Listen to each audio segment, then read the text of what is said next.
Hello and welcome to our Burnout webinar. Whether it's a good morning or a good afternoon, we are so glad that you're here.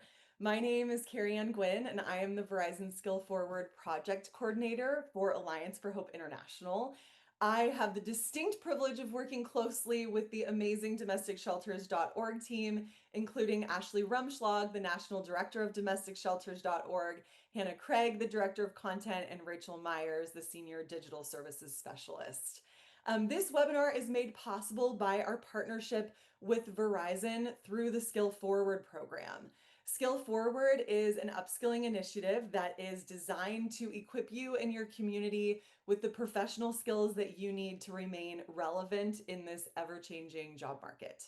Skill Forward offers over 400 courses and over 100 professional certificate programs completely for free in topics ranging from leadership to AI to coding to Excel to graphic design to nutrition and so much more. There really is something for everyone. In the chat, you'll find a link to our interest form that you can fill out to get started. And if you're interested in promoting this program in your community, please reach out to me. My email is skillforward@allianceforhope.com. A big thank you to Verizon for providing this amazing program.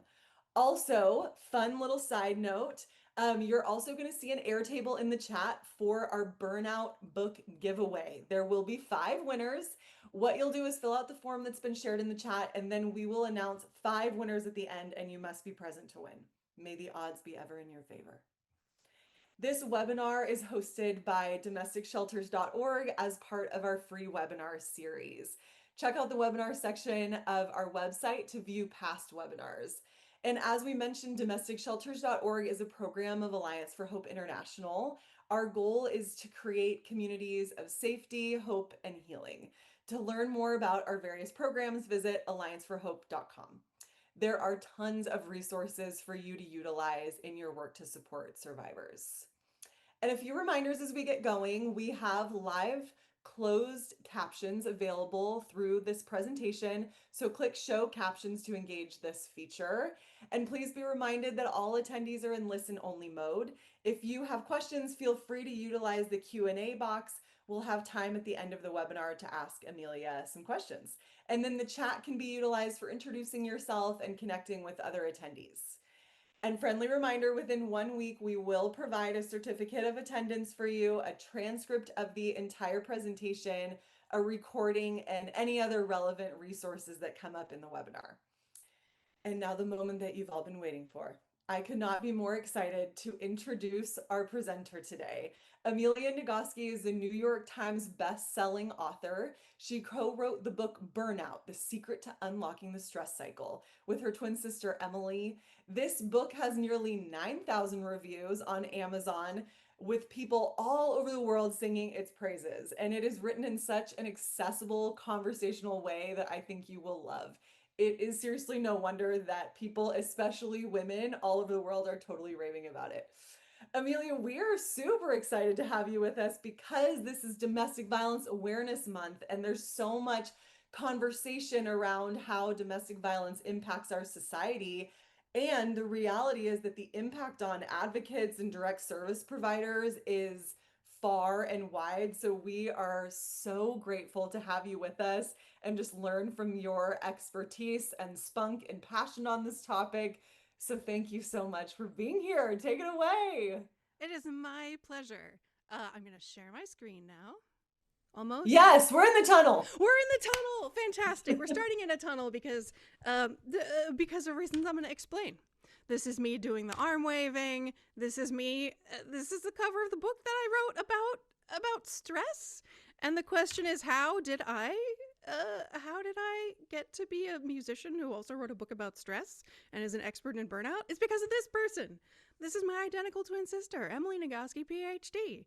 And in 2015, she published her own book, Come As You Are, The Surprising New Science That Will Transform Your Sex Life.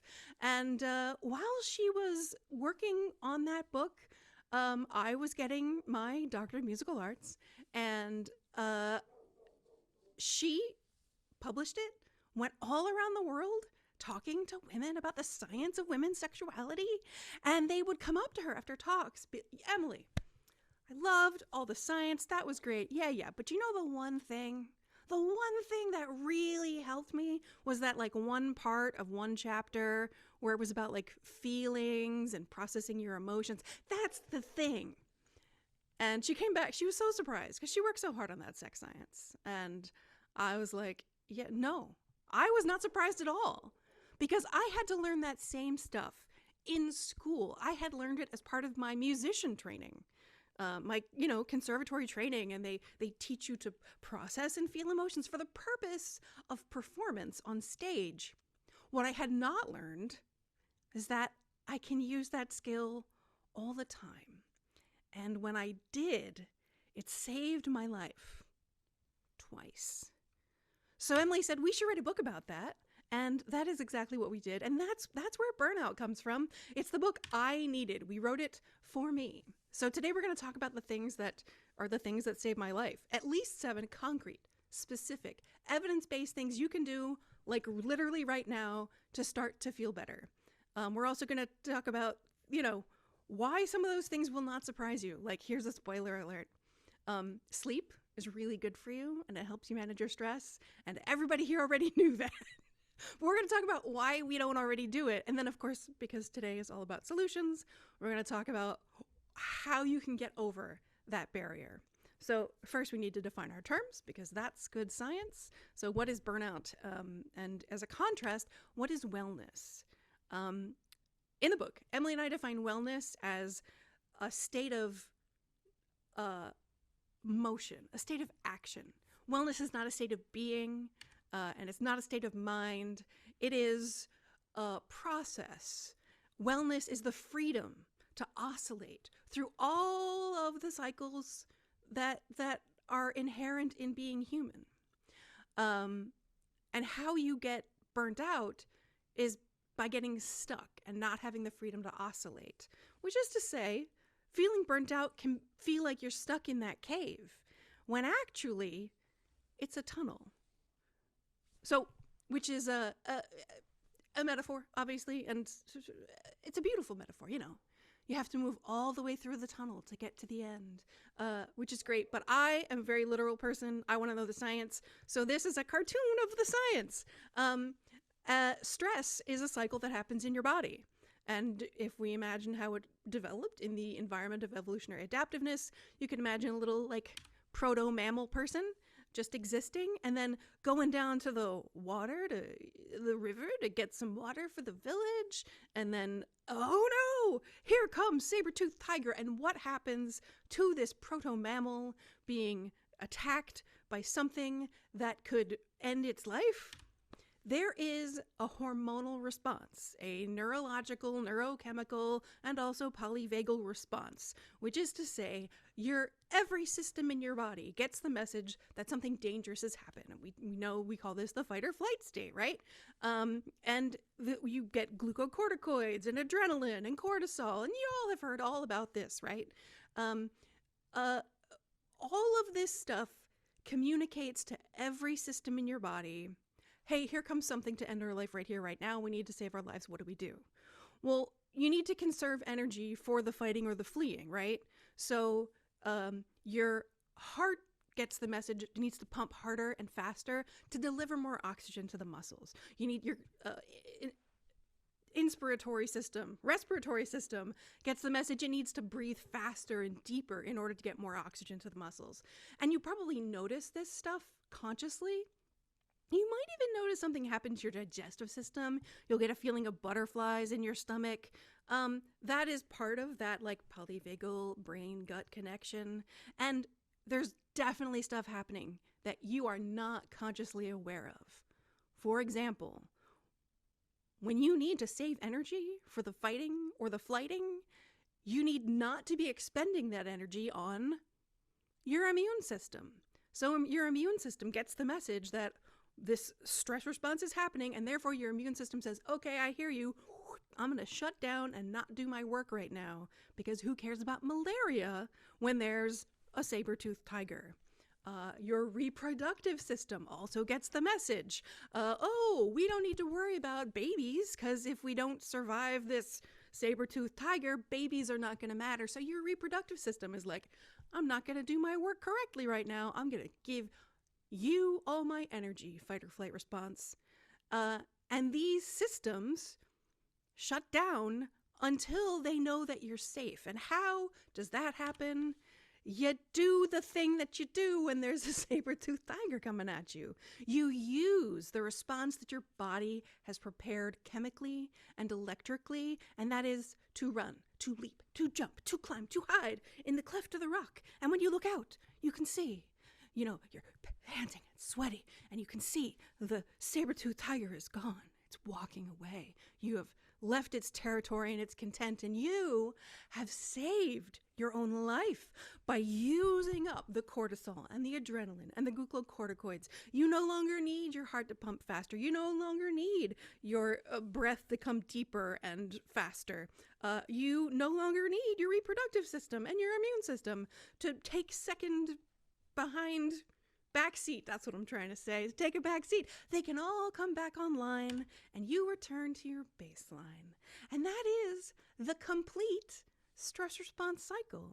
So when we talk about this being a tunnel and you have to move all the way through to get to the end, the thing is that these days we are mostly not attacked by saber-toothed tigers.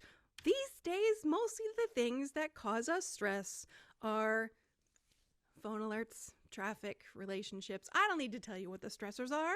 And you, as people who work with survivors of domestic violence and all kinds of difficult, I don't want to be specific because I don't want to initiate stress in anybody, but you absolutely know what the things that cause your stress are. And those things cannot be fought physically and cannot be run from. They basically need to be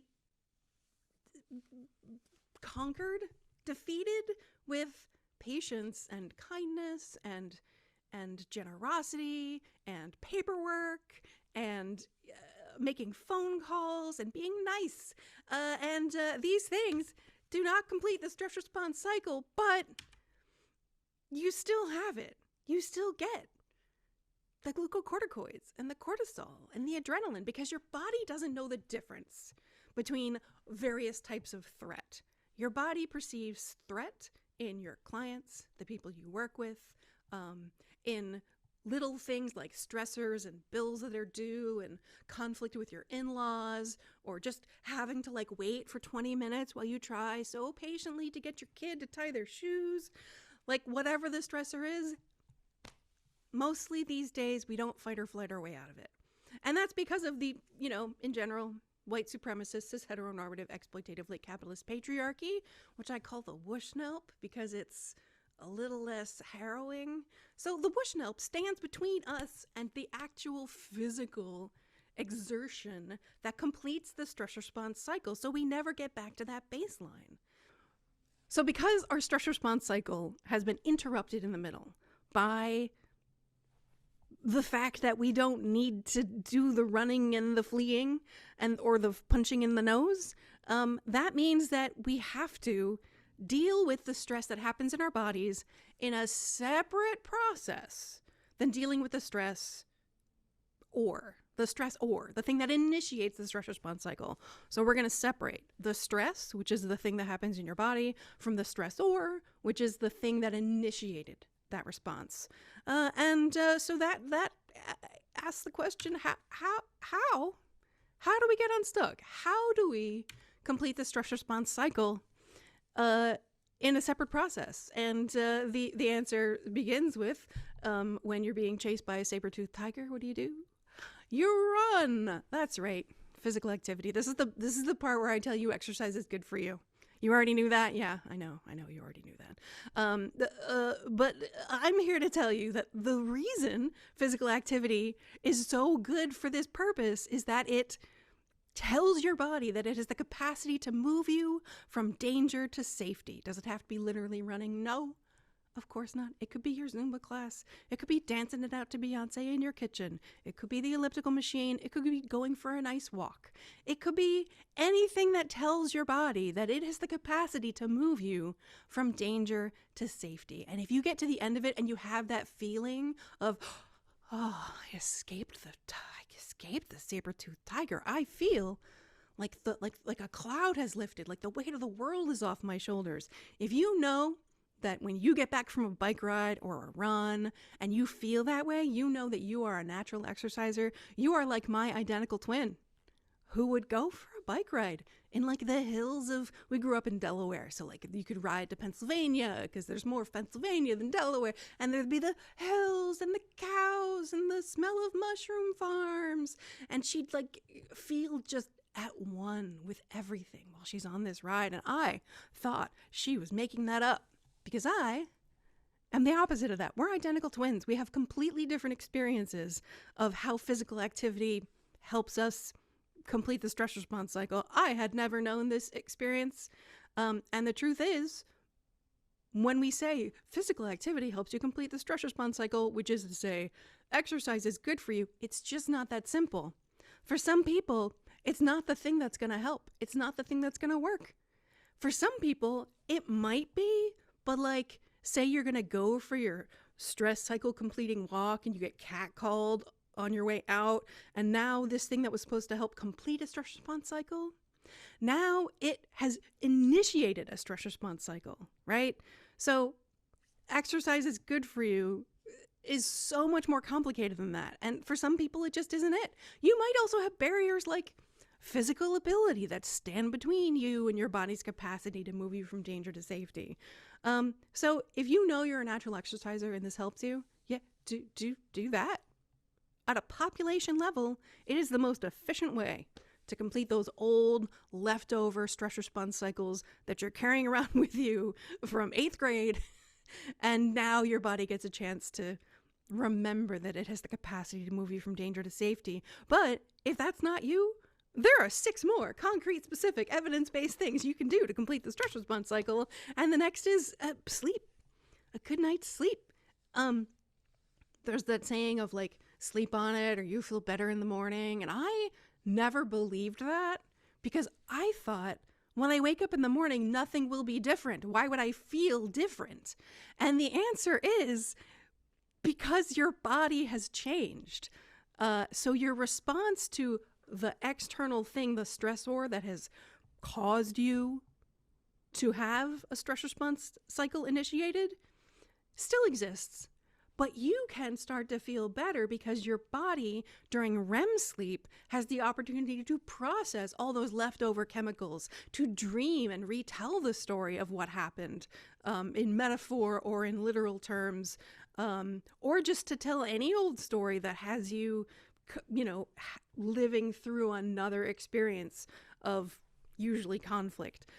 So both the dream itself and the physiological processes that happen during sleep mean that when you wake up in the morning, you feel better because you have dealt with the stress that happened in your body. And that leaves you in a better place to deal with the things that initiate those stress response cycles. I have so much to say about sleep. If people have questions about sleep, please ask questions about sleep. But in the meantime, there are 5 more concrete, specific, evidence-based things you could do to complete the stress response cycle. And the next one has a picture of Godzilla. And I think I'm probably like right in front of Godzilla. I don't know. But this is here because when you engage your imagination, your brain doesn't really know the difference between you physically doing a thing and you imagining doing a thing.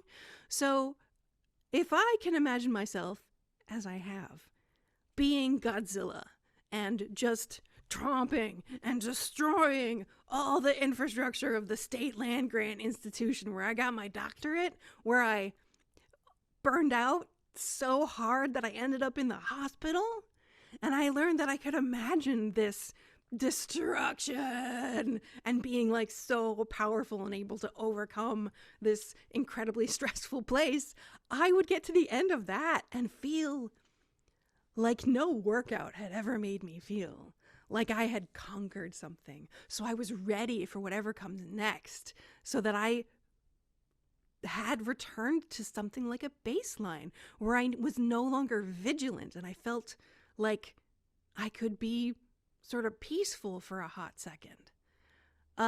And that's because your imagination can complete stress response cycles. So if you get through either an imagining thing yourself or reading a book with like a really engaging story where you're like gripped and you can't put it down, or watching a movie, especially in a big theater with like all kinds of fans all around you where you all want to get up and cheer together, or you play a game, you're literally not moving any part of your body except for your thumbs, and you go and you rescue the princess and your heart is pounding and your breathing is deep. You're literally sweating, not because your temperature is different, but because your body is experiencing a stress response cycle and getting all the way to the end because your context is safe and you're not gonna die. And that means you can get all the way through to the end and rescue the princess.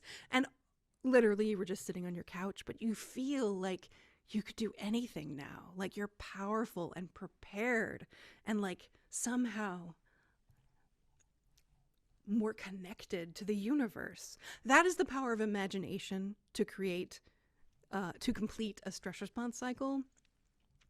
While I'm talking about video games and movies and books and stuff, I do want to take a little sidebar to coping strategies that include numbing out to TV or games. Those are very different kinds of games.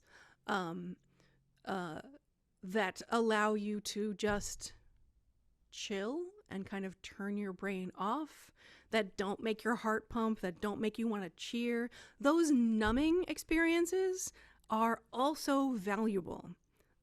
If you imagine, if you like break your leg and you go to the hospital and somebody's gonna set your leg and they don't numb it, they just set your leg, and it's so painful that actually that pain causes more stress and slows healing. That's bad medical care. But if you go to the hospital and all they do is numb it and never set it, that's also bad medical care. Numbing is an inherently valuable part of the medical care process.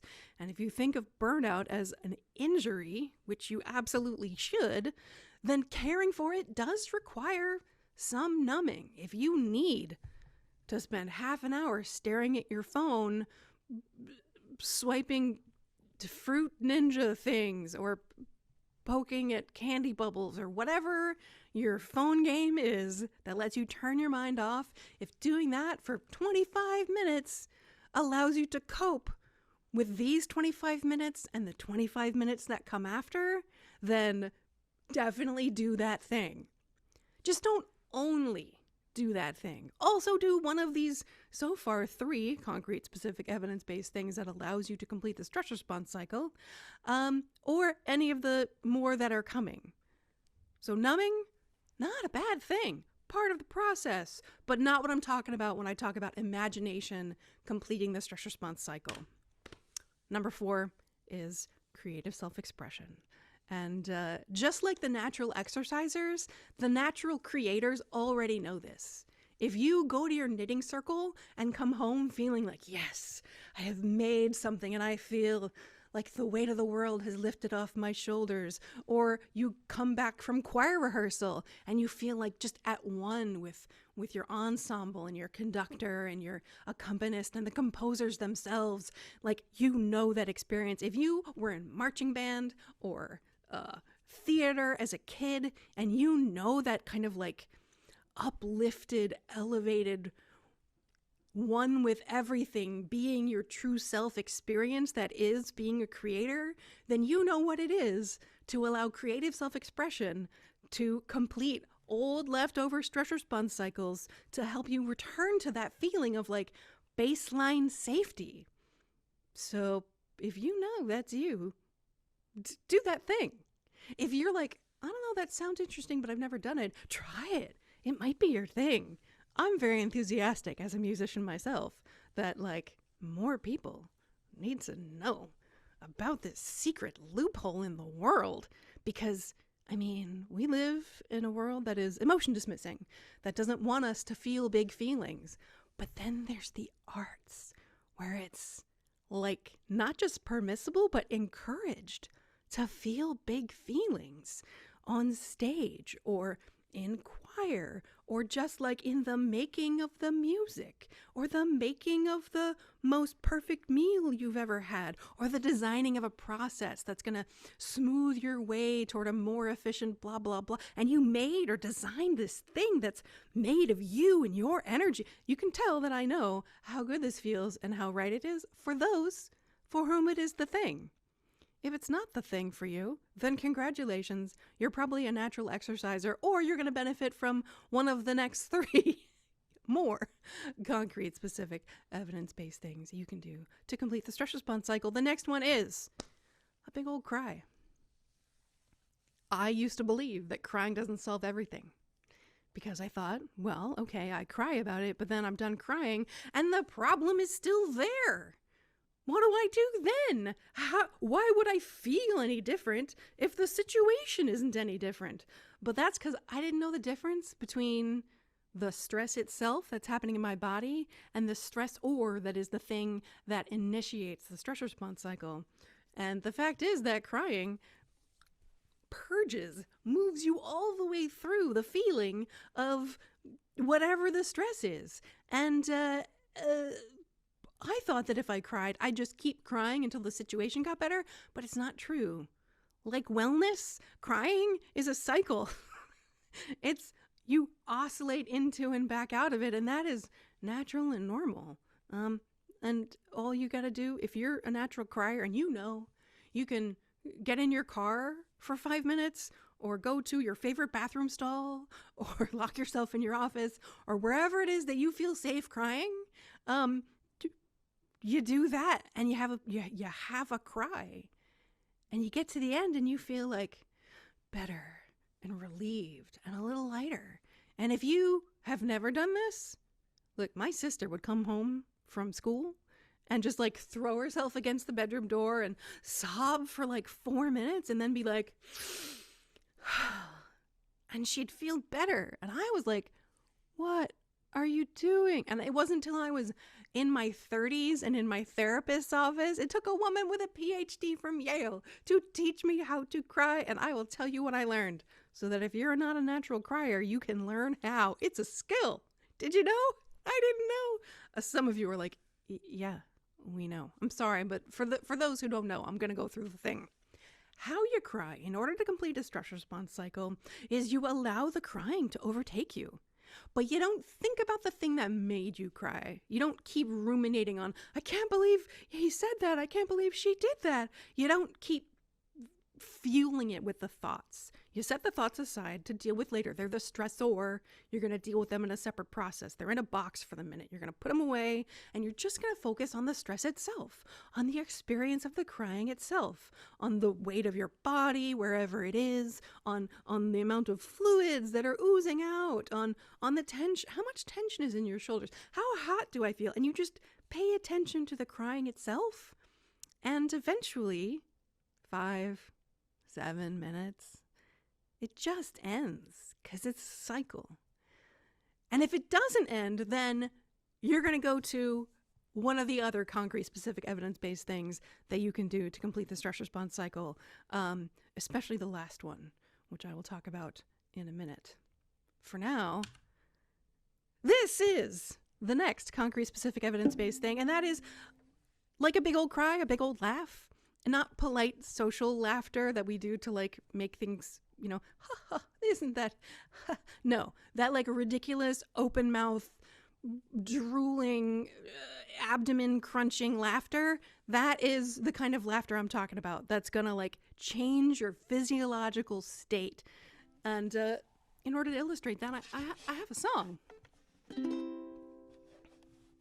Is it plugged in? Did I turn it on? Why won't it forking work? Are the cables old? Is the connection loose? Why won't it fishing work?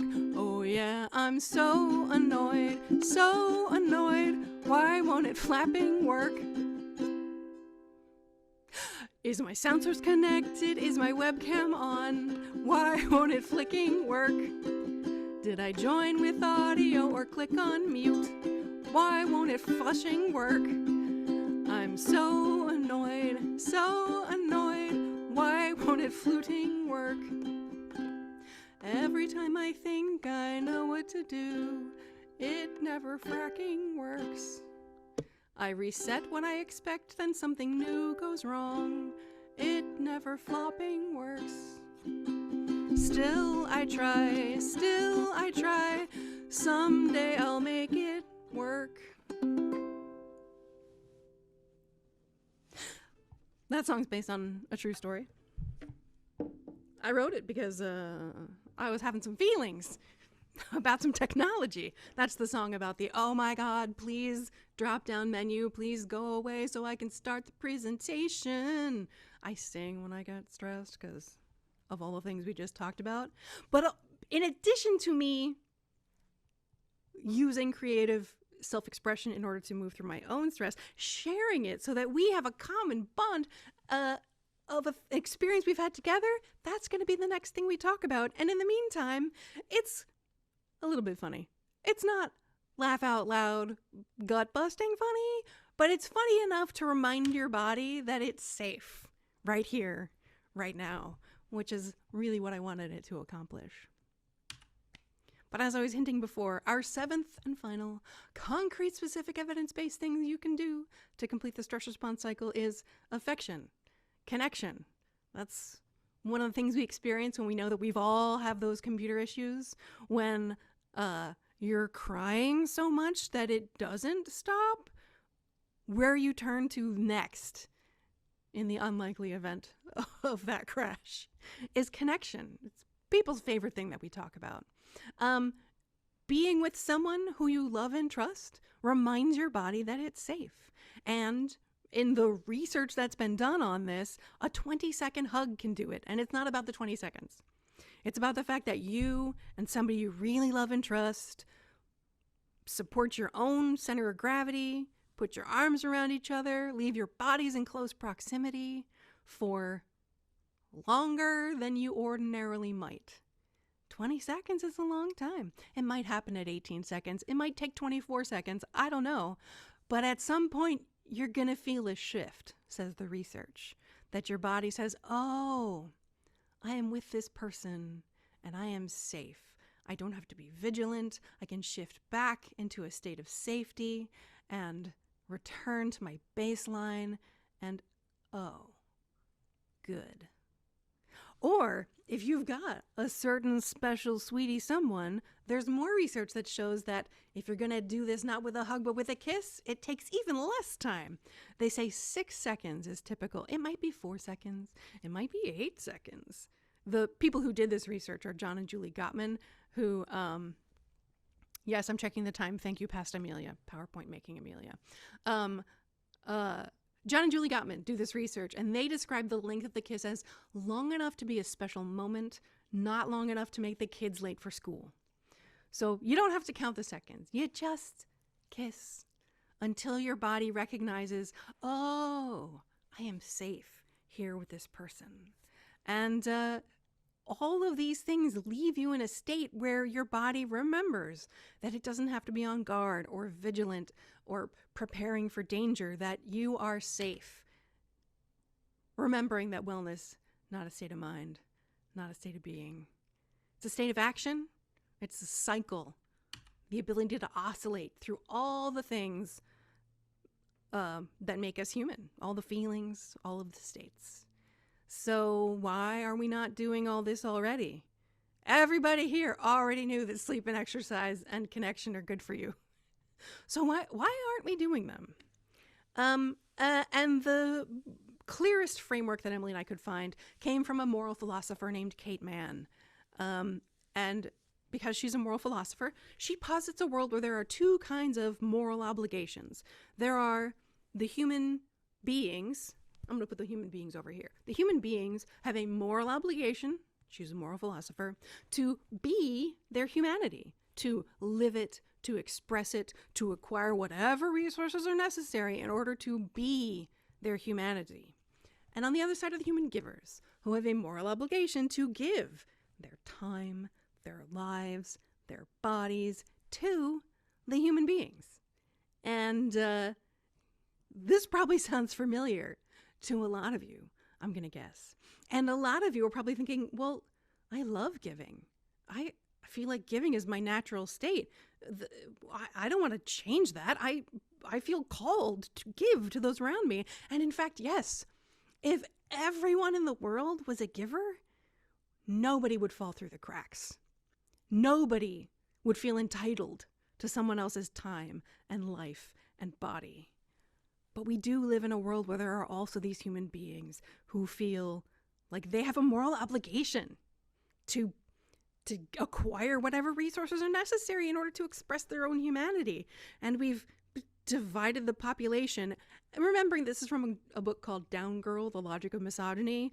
Like, which one do you think she's saying the women are? It's the givers. Nobody ever questions that. We all know that she's suggesting that the women are the givers. But of course, this is not a gender dynamic. This is a power dynamic. So it doesn't just happen across the gender intersection. It happens across what the primary language of the location is. So in the United States, English speakers are the beings and non-native English speakers are the givers. Depending on what religion you are. In the United States, it's Christianity, and anything other than Christianity is, the beholden, according to society, to the rest. It happens across all intersections: race, gender, physical ability, language, religion, all the things. How do you know if giving has become a problem for you? We describe it as human giver syndrome, which you might have human giver syndrome if you believe you have a moral obligation to be at all times pretty, happy, calm, generous, and attentive to the needs of others. And who wouldn't want to be all those things all the time? It feels like an ideal self to be able to give to someone all of that. But when you feel that any failure to be at all times pretty, happy, calm, generous, and tend to the needs of others, that you are a failure. That your failure means that you deserve punishment. And if there's nobody around to punish you, you go ahead and punish yourself. And that this is not a symptom of a problematic dynamic. This is just the way the world is. If any of this has ever occurred to you, you might have suffered from human giver syndrome. On the other side of that is human winner syndrome, which is the believing that you have a moral obligation as a human being to be at all times strong, confident, infallible, independent, and entitled. And that any failure to be confident, infallible, independent, and entitled makes you a failure as a person, and that your failure means you deserve punishment, and that you will go ahead and punish yourself even if no one else does, and that these are not symptoms. This is just normal and true. This is the way that toxic masculinity is literally killing men. So if you're feeling like, oh my God, there is no winning, there is no escape, that is a very normal and natural feeling. But the next part is the cure for human giver syndrome or human winner syndrome. Although I'm talking to people who care for survivors of domestic violence, so I'm thinking human giver syndrome is probably more the natural feeling, as indeed it is for a lot of caretaking professions. So what are we going to do? Well, you can't be a human giver all the time. You can't be just what the world expects you to be. You got to be the thing that you are. And that does not make you a failure. And you do not deserve punishment for it. And this is the song that I have about that. Do I press? I forget if the animation is on click or if it just follows in time. I think it must be on click. It is on click. This gap between what the world expects of you and who you actually are is an abyss. Here's my song about the abyss. Who does the world say that I should be? And what do I do if I don't agree? Rational me says that I am enough. My primate brain says not fitting is rough. Solutions are clear, I should be myself and deal with the world when it puts me through hell. Or easier still is to be what they say. It only requires I give my soul away to the abyss, abyss. Two opposite goals here ask you to choose. Whichever you pick, there's something to lose. But you're not alone, you're all on this road. And going together is a journey of hope through the abyss, abyss.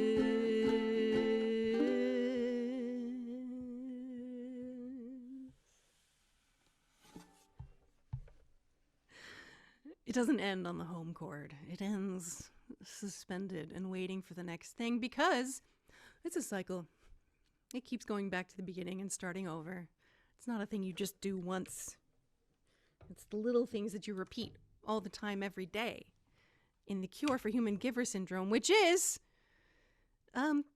you remember who the real enemy is? And, because Carrie Ann told you all, may the odds be ever in your favor at the thing at the beginning, I'm pretty sure you all know about about Katniss Everdeen and the Hunger Games. If you remember, there's a part of one of the movies where Katniss is about to go in to the arena. She lives in this dystopian future where the prosperous capital has all the wealth. Like 1% have all the wealth, and all the outlying districts serve to provide wealth to the capital. And as punishment for their earlier rebellion, they have these Hunger Games where they pit children from the districts against each other to fight to the death in this arena. So Katniss is about to go into the arena as tribute in the Hunger Games. And her mentor says to her, Katniss, when you're in there, remember who the real enemy is. So she's in there. She's fighting for her life. She doesn't know who she can trust. And here comes this guy. And she's an archer. She has a bow and arrow. And she's holding the bow on him, the arrow, whatever it is. And he says to her, Katniss, remember who the real enemy is. He reminds her that this artificial external construct of the arena has been artificially introduced by the 1%, by the powers that be, in order to create the illusion of scarcity, of the need for competition. So what Katniss does is she points her arrow up at the arena itself and destroys the arena itself, cracks it open, and that's how she gets rescued. So instead of taking it out on each other, all of us who are down here in the arena, it's fighting against the system itself, which you already know because that's what you do for a living. But I want you to know that this is the cure for burnout. All the things that I talked about how to complete the stress response cycle, they feel like what people talk about when they talk about self-care. They will help you complete the stress response cycle and leave you in a better place and more able to, deal with the things that initiate the stress. But the cure for burnout really is all of us caring for each other, because you only have permission to have a good night's sleep when everybody around you does not make you feel bad for doing that, when they don't expect you to sacrifice your well-being on the altar of someone else's convenience. When we stand in a deep flowing river, the tide tells us that we are not enough, that avocado green kitchen, it's not good enough. You need a white kitchen because HGTV tells you so. All of Instagram says you ought to be different than who you are. And you standing there in that flood of inaccurate information stand no chance of surviving alone. But when you build a bubble around you of people who will remind each other, we don't have to succumb to that. We have our own little herd, our own little bubble right here of people who love each other, and you stand together in the river. That's how you stay upright. You don't get swept away. Nobody gets drowned. Is because you're all caring for each other. And remembering that when you feel like you need more discipline, what you actually need is more kindness, right? When you feel like, oh, if only I had more grit, that grit research is bullshit. Sorry for the language, but when you have when you feel like you need more grit, what you actually need is help.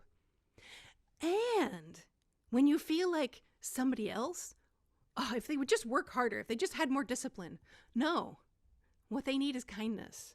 And when you think they just need more grit, nope, they need help. And I have a song for this too.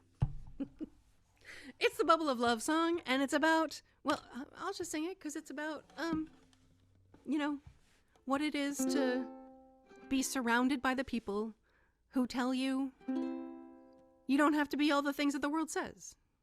I wanna do and be everything that the world has demanded of me. Sometimes I feel I won't deserve love, not until I'm productive enough. That's when I need supplementary help to reinforce my boundary. In my bubble of love,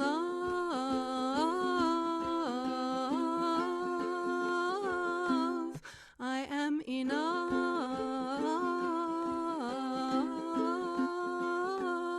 In my bubble of love, they're people who care about my well-being as much as I care about theirs. We guard each other from outside messages, showing each other we care. 'Cause I wanna want and like all the goals that the world has set for my role. Sometimes I fear I don't deserve love, not until I'm successful enough. That's when I need supplementary help to mind what gives life meaning. In my bubble of love,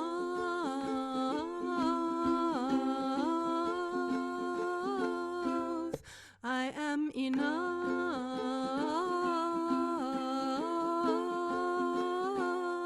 In my bubble of love.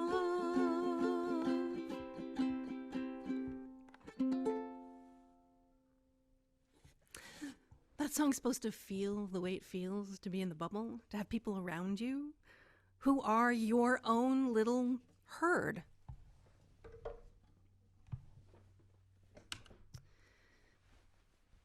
So to conclude all the things, remember that wellness, not a state of mind, not a state of being. Wellness is a state of action. It's the freedom to oscillate through all the cycles of being human. Burnout is caused by the accumulating incomplete stress response cycles that build up in your body due to unceasing demands and unreachable goals, aka the white supremacist, heteronormative, exploitatively capitalist patriarchy. And in order to cure burnout, you gotta complete that cycle over and over with sleep and movement and love and creating self-expression and the support of your bubble in order to allow you the freedom to do that. And a near universal barrier that's standing between you and those things is human giver syndrome. The feeling that you have a moral obligation to be at all times giving, and that if you ever once ever fail, then you are a failure and deserve to be punished. And how you defeat that feeling is to remember who the real enemy is, not take it out on us down here in the arena fighting it out, but to remember that you're all in it together, that the sense of scarcity is created by the powerful forces, and who we got to turn toward is those external forces. And the only way we do that is caring for each other, the bubble of love, having our own little herd so that we all are protected and safe. And that's the thing with the songs. I'm going to stop my sharing now, because that's what they told me to do. And here we are. Awesome. Amelia, wow, thank you so much. I was just like grinning ear to ear as the chat was just blowing up with so much resonance, so much celebrating you. And I know that I personally just like feel really inspired watching you just step into just being your full self. And And I think when it comes to that self-care vibe, like we truly can only be loved as much as we allow ourselves to be known. And that's such a challenge, right? Like for Yeah, so many that's people. a lifetime's work. It is. It absolutely is. So I'm actually really glad that we have plenty of time because Yeah, people are asking questions. great, great. The first one is where can we listen to your music, especially the Bubble of Love? I People are have saying like they want this playing at their desk. We need this. because I get this question a lot. I have very recently started recording some of the songs on our podcast's YouTube channel, which Okay. is very small because all we put on it is a podcast basically, and people listen to their podcasts not on YouTube. Anyway, it's on the YouTube channel of the Feminist Survival Project. It's a Okay. podcast that Emily started in 2020 because we thought it would be a hard year, and ha ha ha ha, turned out much harder than we thought. And then, so after last November, we started the Feminist Survival Project Zombie Apocalypse Edition. Uh, so, Feminist Survival Project YouTube channel, I do have a playlist of a bunch of the songs. Amazing. And That's the best everyone I have right now. just shared in the chat. That's great. Okay. That's great. YouTube is going to get so many hits from people Okay. like the Bubble of Love. I was over here harmonizing as well. I was like, a lot of people are asking about sleep. So let's Good. see. Yes, I know sleep is one of my favorite topics as well. So let's see. If I feel stressed after one of the practices, like a solid night's sleep, what should I do? Oh, you're so like what you're saying is you have a good night's sleep and you wake up and you still feel stressed. That means that the That's sleep didn't do the thing. The sleep didn't do it. Or you woke up and it like came back so hard, and like that probably means that you have such a backlog of stress that your body wakes up and instantly goes back to its sympathetic state, that fight or flight state. right. You got to find new ways to do the thing. There are so many. Look, one of the ones I didn't talk about because everyone talks about it all the time is mindfulness meditation. I'm so sorry. We all know mindfulness meditation is so good for us. But it is one of the things. And if you are in a moment where you're like, I just woke up from a nap and I should be feeling restored, and a lot of people do. But if you don't, then probably you're going to need to find another way. Mindfulness meditation is like a right here, right now. For me, when I was in my doctor program, I found out 7 minutes is what it took. 7 minutes of noticing my breath could Yeah. shift me into a state of safety instead Mhm. of alert vigilance. It might be that thing is just not the thing for you that's going to complete your stress response cycles, and try one of the other things. Yeah. I think something to remember too, I'm a functional nutritionist as well as doing a psychosomatic practitioner training and yoga teacher. And so I'm like a geek about nervous system stuff and sleep and Yeah. all of that. I mean, we can Some, talk about polyvagal stuff if you want to. oh, We love don't have that polyvagal. in the book, but Emily and I have done some training on it Yeah. since it came out. So if that's Awesome. a thing, we can also do that. Yeah, sure. We also have a webinar that we'll share in the Okay, chat that's great. related to polyvagal theory and gives a lot of those tips because I just want to remind people that like if they don't experience a I slept well or I did 20 minutes of mindfulness and I don't feel great, remember that the compounding stress requires compounding investment of doing the things. Yeah, So we're not solving our problems in one night or in 20 minutes of mindfulness, like we have to do this, and I like to refer to it as micro dosing. Like yeah. we're Wax offering on, wax self-care off. absolutely just in these tiny Yeah. bits. So one of the other questions that came in was someone saying, "Hey, thanks for talking to us about how to cry. I'm really bad at it." In a similar spirit, how do we ask for help and who do we ask? This is such a good question. This is also a question it was one of the first questions we were ever asked on book tour by a journalist. And we get it a lot of like, what if I don't have anybody in my bubble? What if there's nobody I can rely on? And this is such a good question because Emily and I didn't have anybody in our bubbles either. We're twins and we grew up in the same house, but like we did not have each other the way people assume twins have each other. We grew up in a household with mental illness and addiction, and it was a shut down place where nobody had any feelings. Um, But when we started doing research for the book, we thought we were going to write a self-help book, right? And no, it turns out we wrote an everybody helps each other book. And the research just kept saying love, connection, vulnerability, humanity. And we were like, oh, I guess we have to do this. So, like, we in our late 30s, early 40s, finally started talking about horrible stories from our childhood that you don't talk about the horrible things when you're in the house with an addict, with somebody who's mentally ill. Like, your whole life revolves around keeping that person calm and happy so that nobody else, right? So we had never done this. We were not connected. So we started just awkwardly being like, okay, I guess we're going to do this work. And it was, Emily describes it as each of us being frozen in a 20-foot by 20-foot block of ice. And we just had to start melting it down. So what I recommend to people who are like, but who's in my bubble? Who do I ask? Who can I trust with this? Who won't feel like it's a burden to help me? I bet there's somebody in a 20-foot block of ice right next to you who also desperately wants help, desperately would benefit from the connection. And if the 20-foot block of ice image doesn't get through to you, then in the movie Frozen, everybody knows Frozen just like everybody knows the Hunger Games, there's Anna knocking. Do you want to build a snowman? Right? And then they grow up and their parents die and she's, please, I know you're in there. People are asking where you've been. They say, have courage. And I'm trying to. I'm right out here for you. Just let me in.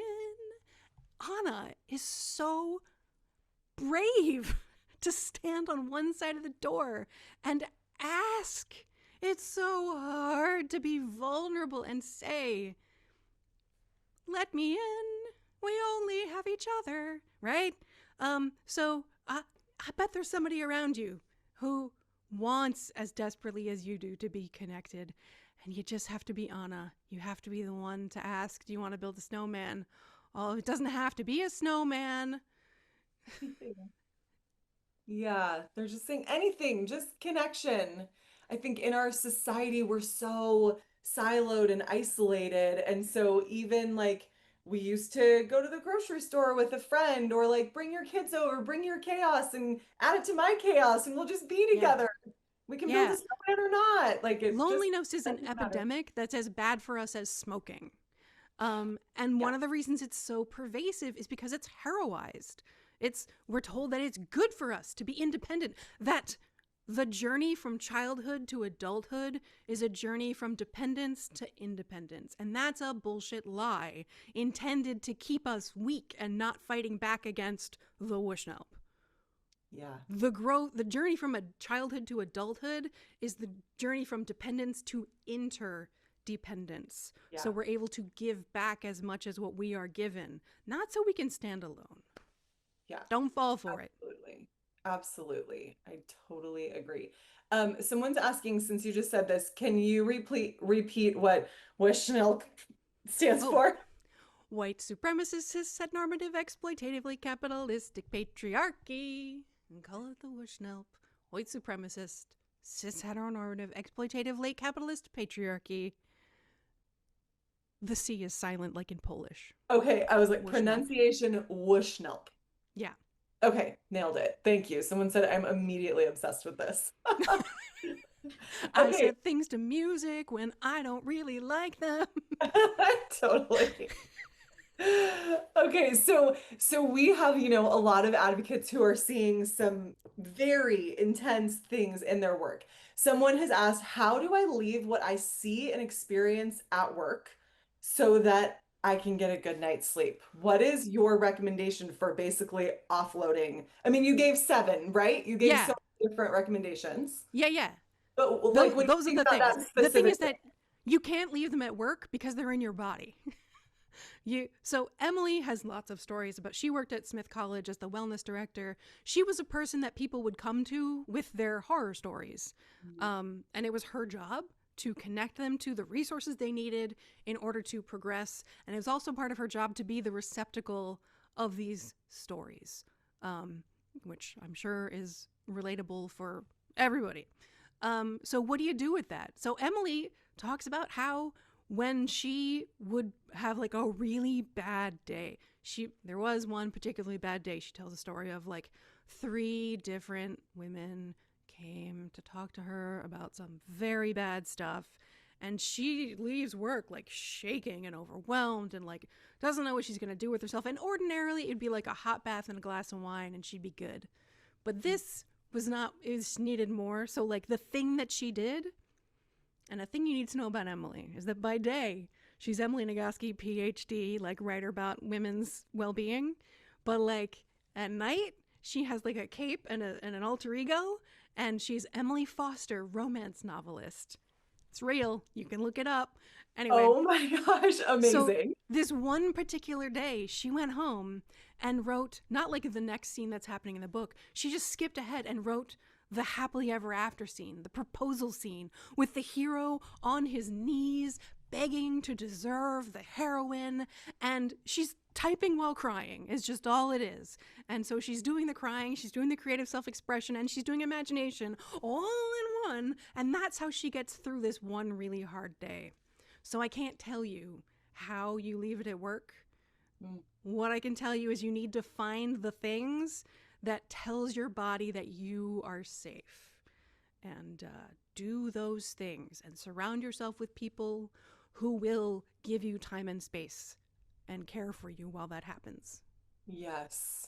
I think sometimes we have to be that person for ourselves before we create the village, like have an out loud talking sesh. And I love the conversation of imagination and even Emily writing the happy ending, because I think especially in working in the field of domestic violence, a lot of times you don't necessarily see the happy ending, partly because once someone comes in for the services that they need, and then they're happy, they kind of graduate out and their happy ending happens somewhere Out of else. sight. We don't know Yes. it. So Yeah. we're holding this intensity and vicarious trauma. And I think there is an invitation for our folks to use the imagination and to write that happy ending and imagine, what if this client got exactly the care that they needed and Yeah. exactly the restraining order and a safe living situation and all of that? Because like you're saying, the body is going to listen to what the brain is saying. So if we're imagining this happy ending,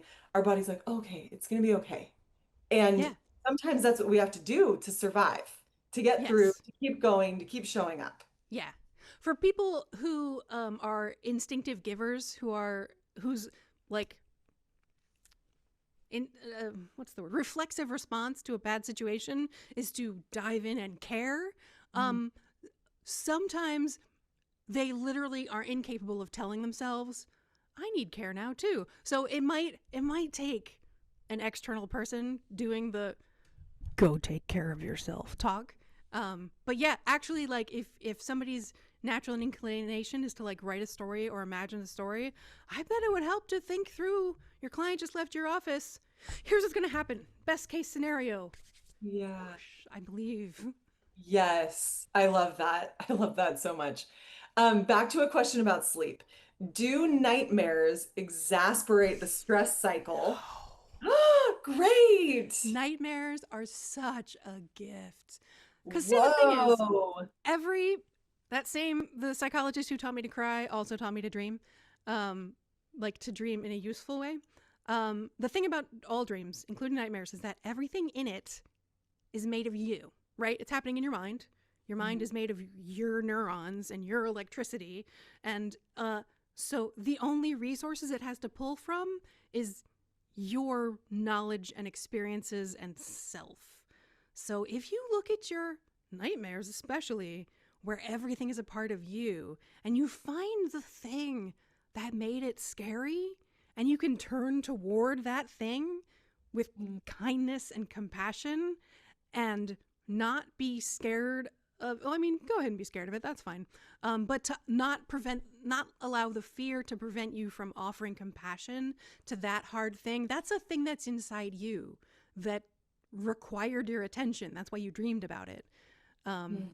So if dreams are intense and explicit for you and you can remember them and uh, you have a little time to invest, like in the morning, to like write them down or just reflect on them or whatever. There are lots of ways to do dream analysis, but in my experience, the one that helps the most is remembering that stuff is generally not symbolic of stuff outside of you. Everything that you dream of is something that's inside you, usually. And then address those things and give them kindness and compassion. Yeah. It feels really different. And I have learned to be really grateful for hard dreams, because difficult, painful, fearful dreams are so important and communicate so much stuff that I might never otherwise notice is going on inside me. Yeah, that's so true. And I love how you were talking about REM sleep and the healing that happens in that. And I think when I learned about REM sleep and its correlation to EMDR therapy, that was super fascinating because the rapid eye movement and stimulating both sides of the brain when we're sleeping is taking those short-term memories that get triggered easily. And we're like, oh my gosh, I'm back exactly in that moment, and are basically filing them backwards. And similar with EMDR, when we're like buzz, buzz, click, click, all of that process is happening. So I think the way that we think about our dreams, we have these choices always, right? Like we can be like, oh my gosh, I'm re-traumatized by this. I'm so freaked out. Or we can say, good job, brain. You're doing exactly the thing that you need to do to shove this baby into back, like long-term memory. And this is not going to come up so much. And it makes it less scary. Yeah, it also means that the scary thing happens and it feels scary, but you are actually safe. There's no emotion that is Yes. inherently dangerous to you. There's no dream that is inherently dangerous to you. So this is Mm, this opportunity to be safe, but mhm. like experience the danger so that you can kind of be in it, wallow in it, experience it Yeah. when you're not actually unsafe. Yes, absolutely. And if there are invitations for the body, like you're saying, I think a lot of us who are super in tune with our bodies, we know like I want to run, I want to scream, I want to Yeah. whatever, and like Yeah. do that thing, and also reorienting to the space, right? Because we get in dreamland, then we wake up and we're like, what the heck just happened? But when we take a moment to literally look around and use our eyeballs to be like, there's my lamp. There's my blinds. There's a plant. I'm okay. This is where I am. It helps us to separate ourselves from the intensity of that sleep experience. Yeah, yeah. If people are super into, I am autistic, and like 50% of autistic people, I have alexithymia, which is a clinical inability to recognize my own internal state. And Mm. my identical twin, Emily, is the far opposite end of the bell curve. She is hyper aware of her internal state. So her experience is really different from mine. Yeah. And she has an open invitation if anybody else is like so hyper aware of their internal state that they just can't notice every feeling. She would like to hear from you because she's never like read a book or found any story that's about that. So unrulywellness at gmail.com, or just Google her or whatever. Yeah. But yeah. Yeah. That's awesome. I love that so much. Thank you for having a convo about that. So let's see here. We've got a few more, and I want to see. Ooh, this is a good one. I feel like this is so pervasive in our society. Do you have any tips or advice for breaking the cycle of numbing out to things? I do numbing activities instead of what I wish I had the energy to do. Yeah, that probably means that what you have to deal with is really painful. And the idea of stepping into it, just the idea of the pain is scary. I recommend professional help in that situation. We love professionals. Yeah, Yeah. I recommend, if not like a really close friend and someone to be with you when you do some of the turning toward the difficult feelings, or try some of the things that'll complete the stress response cycle, if just acknowledging the difficult thing is hard, you sometimes you need somebody to sit with you in the cave and be like, honey, it's a tunnel. I can sit here with you in this tunnel, or we can move towards the end. Or sometimes you just need somebody with training who knows exactly how to help you with that. But like, yeah, Absolutely. if the numbing is overwhelming and you can't with the rest of the healing, that's what the professionals are for.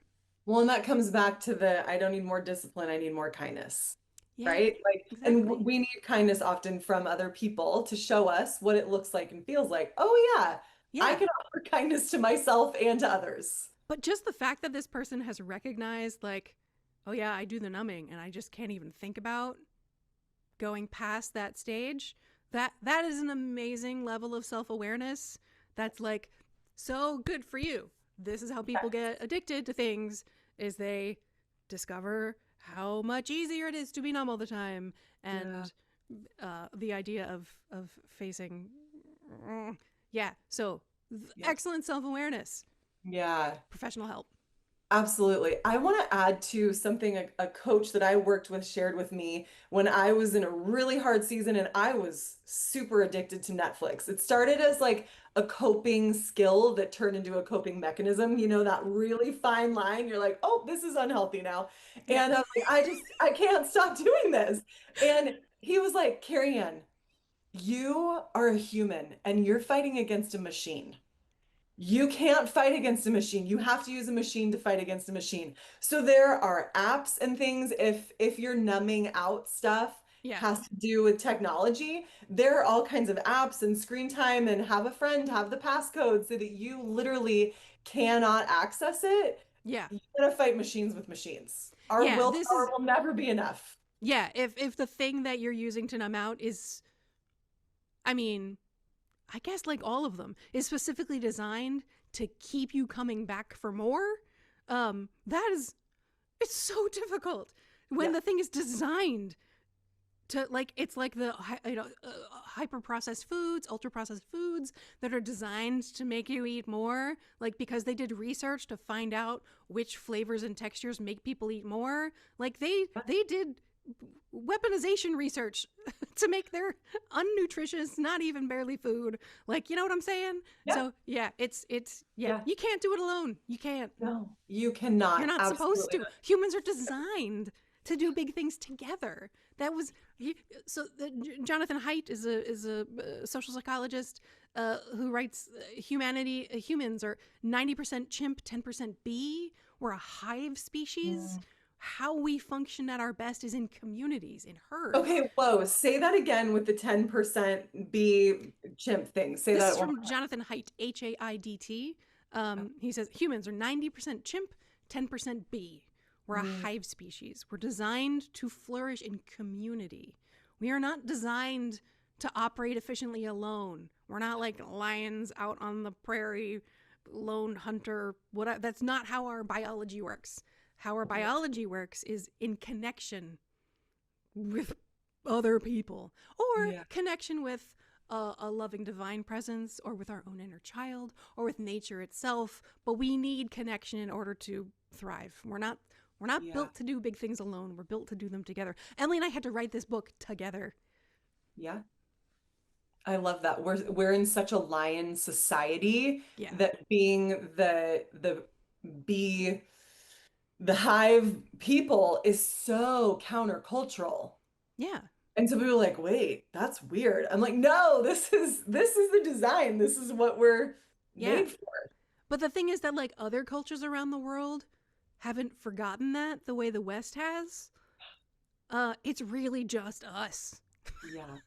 We're really missing the mark on that. Yeah, we screwed up. Epically failing. Yeah. Epically failing at community and But togetherness. we get to fix it. We get to, I mean, we're not going to fix all of society in our lifetime, but we can build our own community that's good. Our own Yep. little bubble, that where nobody falls through the cracks and everybody turns toward each other, and nobody feels like they're not enough, and nobody feels like they're a failure just because they aren't perfect all the time. Like, we can Yeah. build our own little, it's like a garden. You grow your thing, and then your neighbor's better able to grow their thing. Yeah. I love that. And just sharing life together. Yeah, that's what we're here for. The goal. That's what we all want, right? Yeah. So next question is, what if you were a creator but experiencing creative block and feeling stressed from that? We're like Oh, pivoting topics totally, but talk to us about that. I'm sure you've um, had that. oh yeah. So is this in the context of somebody who's a recreational creator, or a professional creator, because these two things are very different. If it's your That's a great job, if it's your job to create, I talk to musicians a lot because they're my people. And a lot of us bake or cook question. or work on our car or knit or do other kinds of crafting, because when your creative thing goes from feeding your soul to putting food on your table, your relationship with it changes. And that's not a failure. That doesn't mean you're not a good enough artist or creator. It just means that your relationship to your creating has changed. So find something else, because if you're a creator, you're going to create. Find something else to create that's not going to be associated with your job. And something you're bad at is what I recommend, because then you won't try to turn it into a side hustle. Yeah. And if you are a creator who creates for fun, then that's okay. Don't do the thing anymore. Yeah. Take a break. Find something else. It's okay. Yeah. It doesn't mean you're bad. It doesn't mean it just means that sometimes we get stuck, and you got to find ways to get unstuck that involve oscillating through all the cycles of being human. It's such a good time. I loved in the book how y'all talked about how having difficulty in something actually makes you learn it better. Yeah.